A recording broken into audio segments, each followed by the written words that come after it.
Hey guys, it's Mark Davis from Tactical Edge here. So I'm at my gym, The Best Defence in Arbroath, and what we're going to do is we're going to have a little chat about some more combatives fundamentals, and we're going to talk about twin strikes tonight. Now, a few of you guys also, just very quick little bit on here, a few guys asked me about these versus bobs that I have here that I was doing the twin basketball strike on the other day, and asked me what I thought, and asking about getting them and stuff. Don't. Okay, seriously, don't. These things are awful. All right, I would say that now. Century ought to be ashamed of themselves with these things. All right, and I really wish I could get hold of somebody in Century to have a right gripe at them about these, but I've never managed to get a hold of anybody to reply to me about them. So I think they'd be absolutely brilliant for home use, but the build and the quality control on them is absolutely terrible, and they're not fit for use in a studio or a gym. Okay, so a few reasons. So if you have a look on here, you see these here. These started splitting within about a month of me getting the bobs. So we got splits all around the legs. They're going here, they're going there, and it's not just on the one. You can see that's right there, that split. This guy's all splitting. So the legs split pretty quickly. The foam in the legs broke quite quickly. So what I had to do with the legs on these is I've had to put plastic tubing down in there to support the legs, because what had happened was the legs had just folded, and basically the bobs were flopping forwards onto the floor because these were just broken. So I had to put plastic tubing inside the legs, which is basically a pain in the backside because it means you can't do inside leg kicks anymore, because if you do, you break your foot. So that's terrible. The way it's put together in the middle, I just actually, you see the way he's hunching forwards now? So they're bending forwards. The other bob was even worse. Myself and Mike hauled him apart tonight, and I fiddled about and ended up having to roll up a t-shirt and put a t-shirt in here, because they come in two halves, to try, because this bob here was hunching so far forward, it looked like he was waiting for somebody to do him doggy style. It was that bad. So, great concept. Really, really good concept, but just really poorly made. So I'm going to haul them apart. During the summer holidays, I'm going to haul them apart. I'm going to take the bottom parts through to Montrose Rope and Sail and see if they can, repair the stitching and see if they can figure out something to do with the foam in the legs. So that was for the folks who were asking about these bobs. They're a great concept, but and like I say, I think for home use they'd be they'd be perfectly good for home use, but in a martial arts studio where they're taking quite a bit of stick every day, multiple people using them and stuff, yeah, huge waste of money. I wish I hadn't bought them. I wish I just plowed the money into heavy bags or something. Okay, so let's start thinking about twin strikes and a few ideas and concepts in using them. Okay guys, I'm here with Bob, and let's think about our twin strikes. So, every martial art on the planet has got twin strikes of some sort. Alright, well, striking arts do anyway. Let's not get too pedantic before somebody does some grappling art says, we don't have twin strikes. They probably do somewhere. Anyway, every martial art's got twin strikes. So those who do traditional martial arts, karate, TaeKwon-Do and stuff will know lots of different twin strikes. Twin in with knife hands, twin out with knife hands, twin vertical punch, twin upset punches. Okay, there's a multitude of different twin techniques. Some of them good, some of them really good applications, some of them less so, and let's be honest about it. I mean, I say it all the time, there are very many cases in martial arts of just because you can do it doesn't mean you should do it, alright? So we need to be aware of that as well, be completely intellectually honest about a lot of the techniques that we see, because not all of them, we don't always need 900 different ways to skin a cat, Okay, so what I'm going to speak about today are a couple of twin strikes that I've used very successfully over the years. That I did all sorts of silly things. I spent 20 years working in jobs where I was facing interpersonal violence on a daily and nightly basis, some of it fairly serious. And these are a couple of things that I found worked very, very well, very reliably, and dropped people very reliably. So, we've already done one the other day when we were doing a video clip, working the basketball. Sorry Jerry, I call it basketball again. So here, we were working this twin palm strike where we're getting those the thumbs into the eyes. So there's one example. Another really good example you see done in combats an awful lot is twin palm strike to the ears. Okay, nasty, works great, nothing wrong with it at all. So another way of using that twin palm strike in a similar action to the way that we're using the ears is where we're doing it where we've taken flank, where I've moved to the side. Okay, so your brainstem, occipital area here is really sensitive and your brain will likely be in hit there. Okay, this sucks getting hit there. All right, even if I'm in close and I use a real kind of jing on this. So this is what in Comtech we call putting them in a barrel. So I'm going to hit here and then extend the arm with a shiver. Okay, even that sucks. All right, you can really make somebody see little pink fluffy clouds and Tweety birds with that on its own. So one thing your brain really doesn't like, it doesn't like this shearing force kind of going this way and this other force going that way. Okay. When you apply that to the brain, usually the brain waves a white flag, shouts uncle, and immediately decides to go on holiday for a wee while. So it sucks. About 20 years ago, I was doing some jab slapping. I still remember this, even though my memory's shot.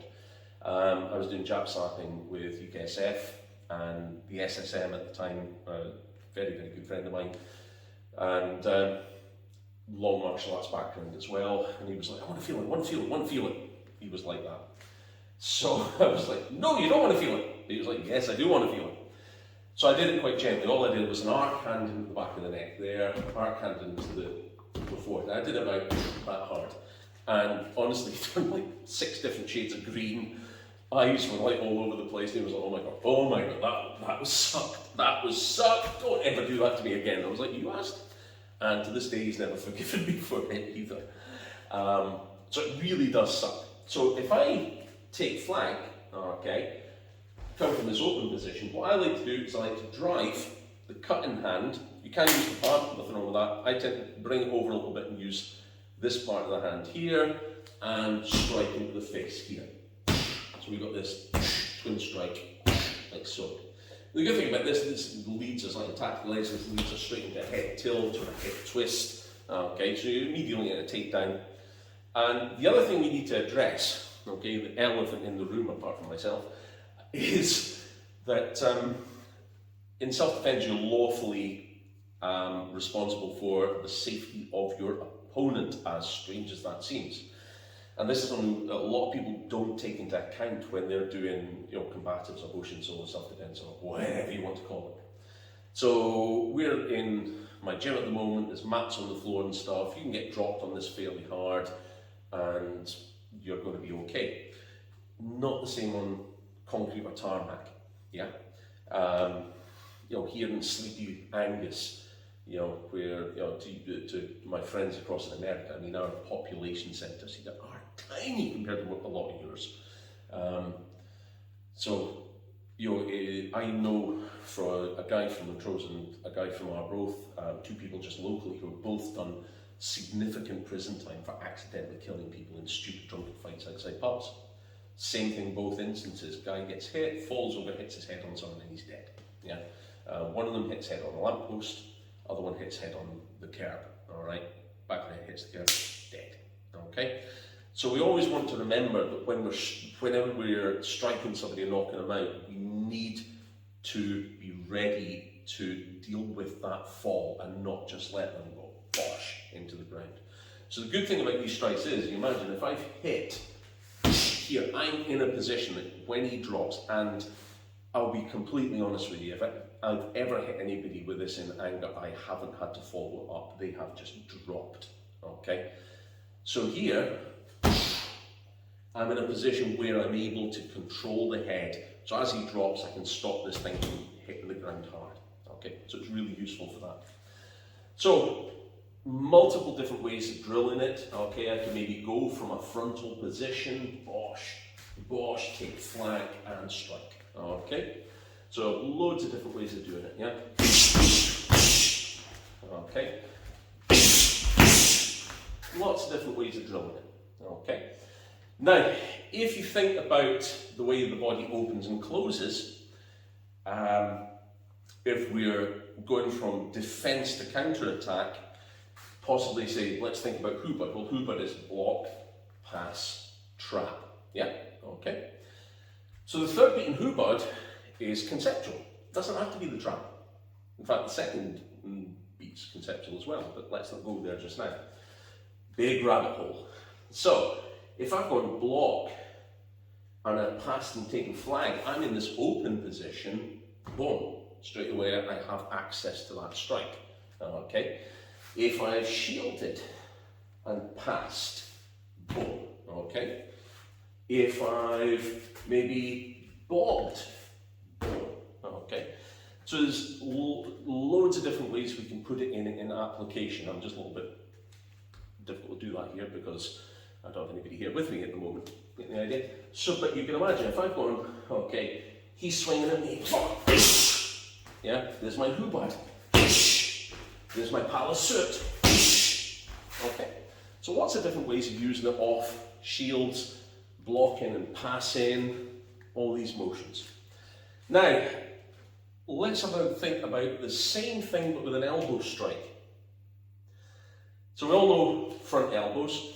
I've done a video on this where we spoke about the different angulations I can put into elbows. So thinking about that Union Jack shape, okay? So just think about front elbow, I can come horizontal. And this is the line you see very much in traditional martial arts.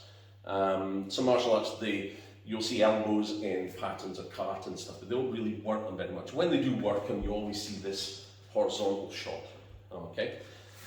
But if somebody's got their hands up and I do this, what's going to happen is I'm going to run into their arms.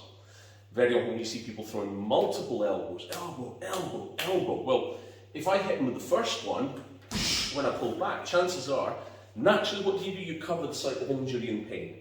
Okay? You walk into a cupboard door in your house, so you don't go doink, ow. Okay? Usually you go doink, blindly bleeping, blank, blank, blank. You'll bring your hand up to where it hurt.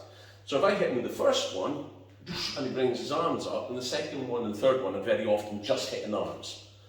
So I'm really achieving the square root of nothing. I'm expending an awful lot of energy for very limited results. So it'd be an awful lot better if you brought the hands up, go into a barrier removal and then striking again, okay? But if I angle that elbow down, I can strip the hands away, plus I've got vectored force. I'm going to hit him this way, the force is going to go that way as well. So there's a good chance I'm going to knock him on his butt, yeah? If I come up at a slight angle, it's harder for him to see.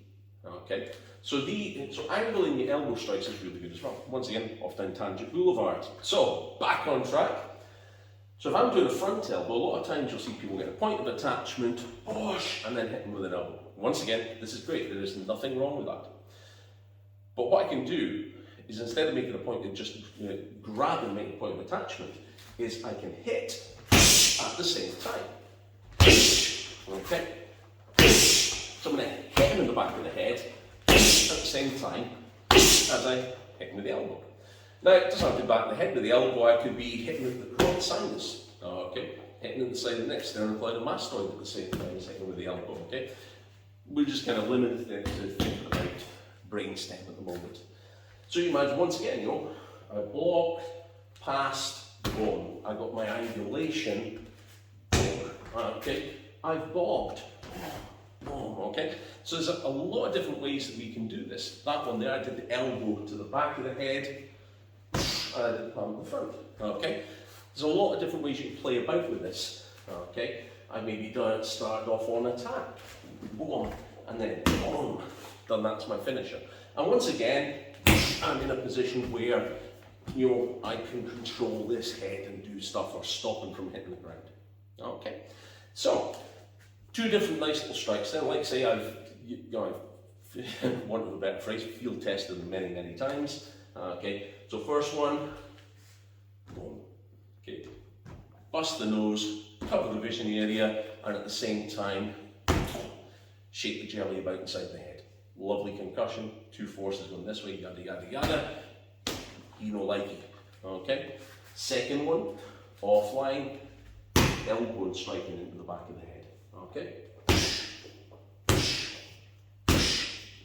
So, like I was saying, really going back to fundamentals just now, and just throwing out a few ideas that possibly some of you guys maybe haven't thought of. Okay, so I'll love you and leave you, let you get on with your night, and see you again sometime. All right, cheers.